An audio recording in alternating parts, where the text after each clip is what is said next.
प्रातर्यास्या कुमारी कुसुम कलिकया चापमालां जपन्ति मध्याह्ने प्रौढ रूपा विकसित वदना चारु नेत्रा निशायां सन्ध्यायां वृद्धरूपा गलित कुचयुगा मुण्डमालां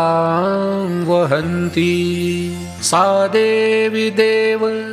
देवी त्रिभुवन जननी कालिका पातु युष्मान् बद्ध्वा खट्वाङ्ग कोटौ कपिल वरजटामण्डलं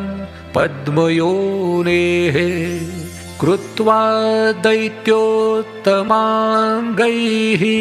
स्रजमुरसि शिरशेखरम् आक्षपक्षैः पूर्णं रक्तैः सुराणां यममहिषमहाशृङ्ग मादाय पाणौ पायाद्वो वन्द्यमानः प्रलयमुदितया भैरव कालरात्र्यां चर्वन्ति मस्तिखण्डं प्रकटकटकटाशब्द सङ्घातमुग्रं कुर्वाणि प्रेतमध्ये कहास्य मुग्रं कृशाङ्गी नित्यं नित्यप्रसक्तां डमरूडिमडिमां स्फारयन्तीं मुखाब्जं पायान्नश्चण्डिकेयं झझमझमझमाजल्प माना भ्रमन्ति टणट्टणट्टण्टा प्रवृद्धा डमरूडिमिडिमा घोषयन्ति प्रचण्डा शब्दैः घोरैः प्रचण्डैर्जह जह जहमाना भ्रमन्ति विशालं लोलं मुण्डाग्रमाला ललहलहलहा लोललोलोग्रवाचा चामुण्डा चण्डमुण्डं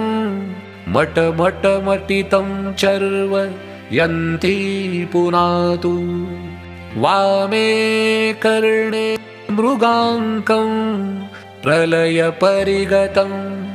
दक्षिणे सूर्यबिम्बं कण्ठे नक्षत्रहारं वरविकटजटाजूटके मुण्डमालं स्कन्धे नागेन्द्रभारं धृतजटिलशिरः श्मशाने प्रविष्टां संहारकाले देवी जयति भुवनभेदिनी कालरात्रिः तेलाभ्यक्तैकवेणी तपनकिरणतप्त काञ्ची विभूषा लोहाभ्यां कर्णिकाभ्यां प्रकटितदशनां दंष्ट्रिणीं भीमरूपां लम्बोष्टिं काकवाहां कुटिलनायकां क्षुप्ति पासार्दिताङ्गीं ध्यायेद्धूमावतीं तां भयहरणकरीं साधकानां हिताय दृष्ट्वा भूतैः प्रभूतैः पृथुजघनघनाबद्ध नागेन्द्रकाञ्ची शूलाग्र व्यग्रहस्तां मधुरुधिरमदाताम्र नेत्रां निशायां दान्त्रारौद्रे मुखेऽस्मिन् स्थगितभुवनभयां योगिनीं योगमुद्रां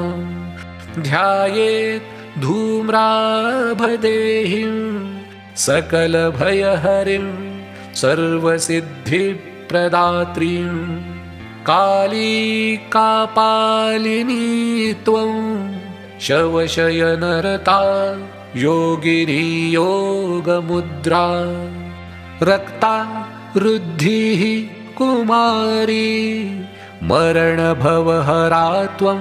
शिवा चण्डघण्टा धूमावत्यष्टकं पुण्यं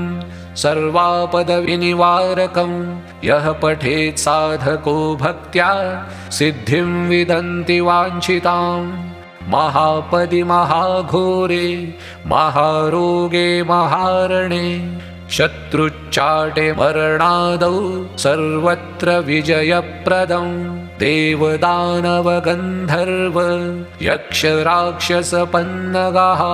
सिंहव्याघ्रादिका सर्वे स्तोत्रस्मरणमात्रतः दूराद्दूरतरं यान्ति किं पुनर्मानुषादयः स्तोत्रेणानेन देवेशि किं न सिद्ध्यति भूतले सर्वशान्तिर्भवेत् सत्यम् अन्ते निर्वाणमाप्नुयात् इति श्रीधूमावत्यष्टकं सम्पूर्णम्।